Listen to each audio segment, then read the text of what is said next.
I want to do a little poll. By a show of hands, would you guys show me how many of you know someone that's been to prison?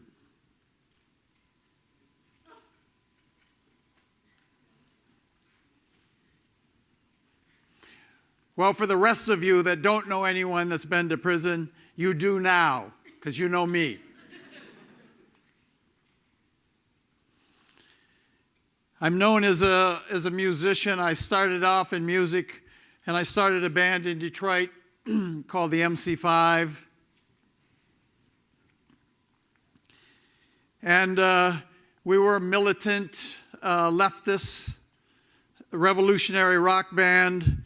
And we made some noise, and then I went on and did a lot of other things. I've continued to stay active in music. Today I make a living by writing music for movies and television shows. This is Kenny Powers. I scored this show for HBO, Eastbound and Down. It's a great job. I'm happy to have it.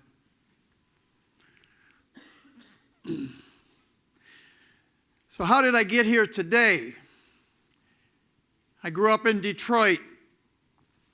Loopy said he thought his city was dying. Mine's dead and gone. Dead and gone. I was a defiant, angry boyhood thief, and I discovered music as a way out, and music came easy for me. I just was one of those kind of kids that I could pick up the guitar and I could figure things out pretty quickly. And like I said, I had this band, the MC5, and we made some noise. We started that arc of rock bands, of a career as a rock band. And like most rock bands, it goes like that. And pretty quickly, the MC5 imploded. We were under great pressure from the federal government. COINTELPRO was one of our pressures, not the usual career pressures that bands have. And we broke up. I found that having a career was complicated. I wasn't the hot new kid anymore, and there were new bands coming up. And I discovered that this was all painful for me, and so I turned to painkillers, vodka, heroin. I would take anything that would change how I feel. I didn't like the way I feel, so I'd change it. I acquired the mental disorder of alcoholism and drug addiction. And my drug addiction and my alcoholism led me to a phase of robust criminality.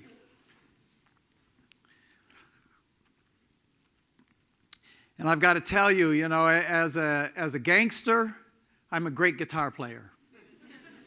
As a thug, I can play a mean solo. That's where I ended up with a 4-year prison term for trafficking in powders and potions. I got to prison, I found out, I'm still a musician. I still had my guitar, and there were other musicians in prison with me. And I found that the music became important to me because when I was locked up and I played guitar, I wasn't in prison anymore. I was in the world of melodies and rhythms, chord changes, and lyrics and songs. And I was in prison with a great jazz trumpeter named Red Rodney. This is a photograph of him and another guy that he was in a band with, Charlie Parker. And they're listening to, I think that's Diz up in the corner playing trumpet. And Red was an older jazz musician, dope fiend jazz musician, the kind of people that I idolized. And he became my musical father, and he taught me to write and read music. And the music that I did in prison was important because it allowed me to participate in life in the community of the prison, that I could put on a regular show. We had bands. We did gigs. And I was able to be of service to my fellows, and it also got me an identity in prison. Like the gangsters would come by and they'd say, "Oh yeah, Kramer, you're the white boy that plays the wah-wah. Yeah, you're all right, man. We like you." So I had some status with the the bad guys. While I was locked up, this new music form emerged around the world called punk rock. And there was a band in England that was a conscious band that paid attention to the world around them and wrote songs about the world around them in their community. And that band was called The Clash. And I found out one day after I got home from prison that they had written a song about me and a couple of their other friends that had trouble with the authorities. And the song was called Jail Guitar Doors, and I went to see them when they came to Detroit on tour and thanked them. They were great guys. I love them. I love Joe Strummer, and I'm still great friends with Mick Jones today. And I didn't think much more of it, you know. I went back with trying to get my career on track.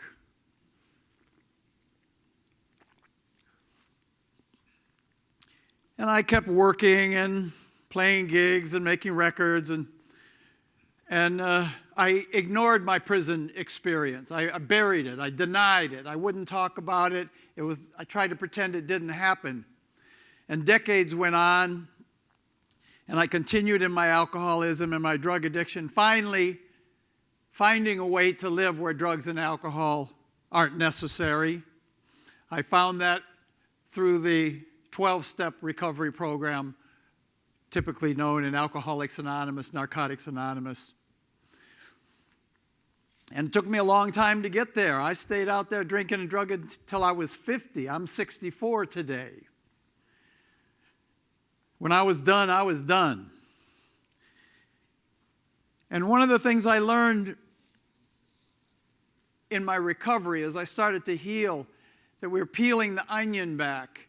And at a certain point, the issue of prison came up to me again.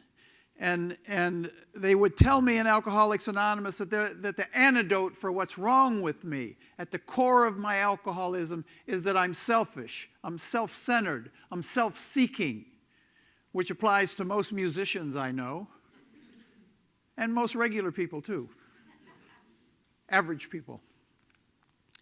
But that's my particular problem. And the antidote for that is to think about somebody else for a change. Do something for somebody else for a change. I'm not much, but I'm all I ever think about. My shallowness knows no limits. I am laughably inauthentic. I'm ridiculous, actually. That position I can defend. So I'd been doing some work. I played a bunch of concerts in New York for some friends of mine that worked with at-risk kids. They were called Road Recovery. And I'd get all my rock musician friends from LA, and we'd go into New York, and we'd put on these big shows. So one year they said, we want to do something for you, Wayne. You've been so generous. We want to give you a prize. And I said, I didn't really need a prize. Doing the work was the reward for me. But if you want to do something for me, set me up a concert at Sing Sing. I wanted to go back to prison. I wanted to play for prisoners. I don't know why. I was compelled to go back. And they did. So you can see this is the class photograph from that Sing Sing trip. I brought along guys like Tom Morello and Boots Riley, Jerry Cantrell, Don Was, Perry Farrell and his lovely wife Etty, Handsome Dick Manitoba. And I brought a British musician named Billy Bragg with me. And I'd known Billy over the years, and we were sitting backstage, and I noticed on his guitar, his acoustic guitar, it said Jail Guitar Doors. And I said, that's interesting, Bill. What's that all about? He said, oh, it's an old Clash B-side. You ever heard it? And I said, yeah, I know the tune. He said, yeah, it's a great song. Really, you know the song? I said, Bill, it's about me. He said, what do you mean? I said, what's the lyric? Let me tell you about Wayne and his deals of cocaine. Oh, bloody fucking hell. He's such a sweet man. I love this man so much. He was so embarrassed. So we talked about this independent initiative he started in England called Jail Guitar Doors, and how they were using music as rehabilitation in British prisons. And over the course of the afternoon, playing the show at Sing Sing and riding the bus up and back. And the more we talked, the more I thought about it. And all of a sudden, this seemed to connect with what I'd learned in the 12 steps about being of service to my fellows. That there was a value in that had substance. The kind of value and substance that endures across time. I'm physical. I'm here and then I'm gone. But service continues on. It's a principle. So I said, you know what, you're doing this in England, you're British, I think that's great, but I'm an American, I'm an ex-convict, and I'm a musician. I think I should do this in this country. And he said, good, because I was just going to task you to do it. So 3.5 years ago, my wife Margaret, Billy Bragg, and I founded Jail Guitar Doors USA. Since then, we've been in a dozen or so American prisons across the country, Texas, New York, Arizona, Nevada, Washington State, and in my home state these days of California, where we have a horrific prison overcrowding problem. And what we do is simple. We find people that work in corrections that are willing to use music as rehabilitation, and we provide them with instruments, guitars mostly. In fact, today, we went into the Cook County Jail here in Chicago with your sheriff, Sheriff Dart, who's scary progressive. This was earlier today, and we took a load of guitars in for a Jail Guitar Doors program. That's Tim McElrath from Rise Against on that side. Tim sang a few songs with us and the guys. Because what can happen when you put that instrument in a guy's hand, he has a chance to learn how to express himself in a new and non-confrontational way. People in prison know how to express themselves, but it's usually negatively. This is a positive way to tell your story, to say, this is who I am. This is at the core of the transformative power of art, and music in particular. In arts and corrections, anything that's artistic can bring about a change of heart. I had a sheriff tell me once, Wayne, if we educate a criminal, you've ended up with an educated criminal. It takes a change of heart. And art is the only thing we know that reaches people in their hearts. It touches them.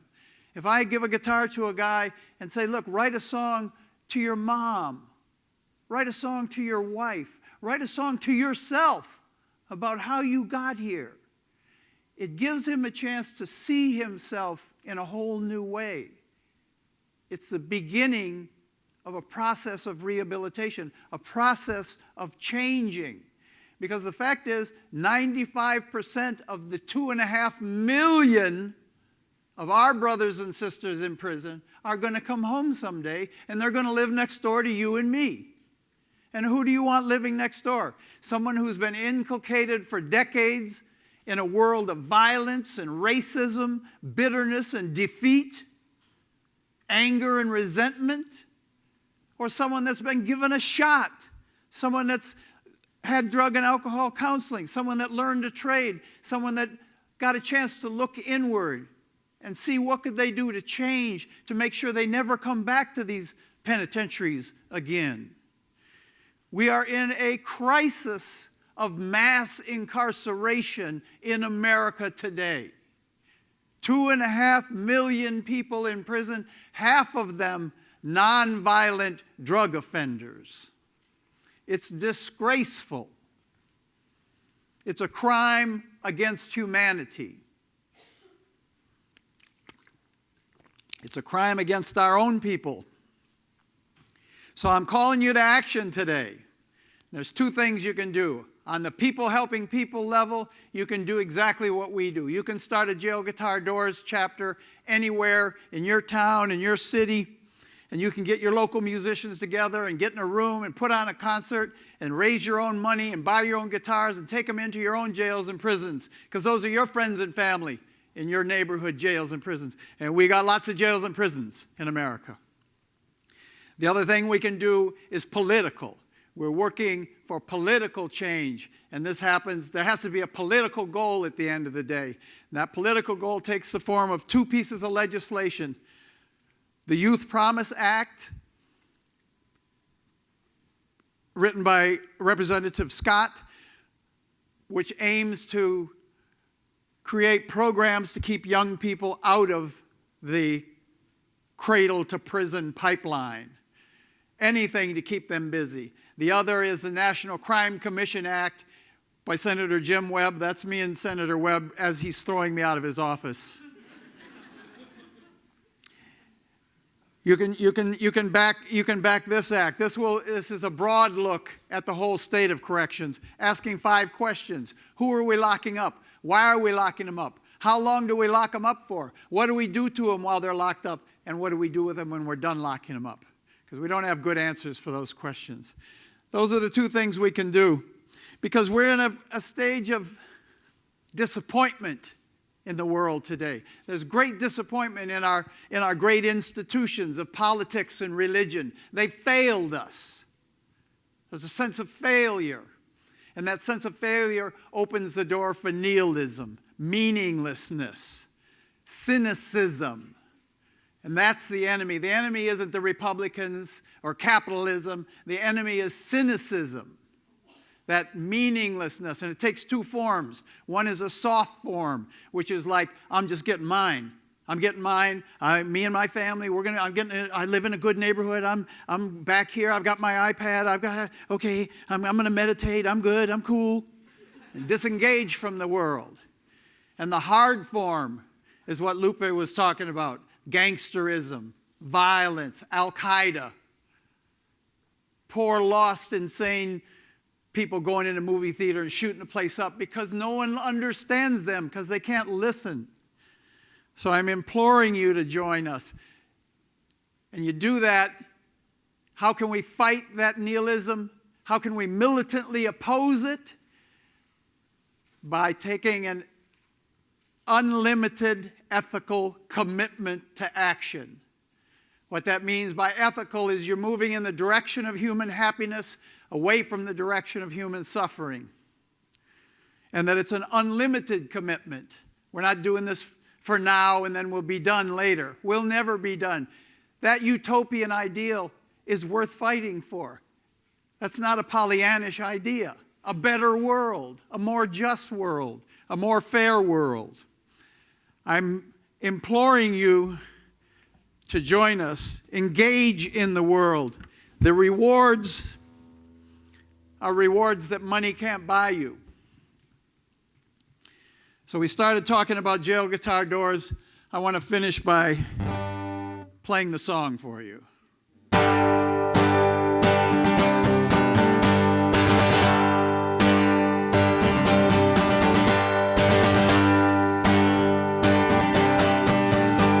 Let me tell you about Wayne, his deals of cocaine, a little more every day. Hold for a friend till the band comes in, but the DEA locked him away. Clang, clang, go the jail guitar doors. Bang, bang, go the boots on the floor. Cry, cry. Now, wait a minute. I'm calling you to action. I want you to join with me on this song.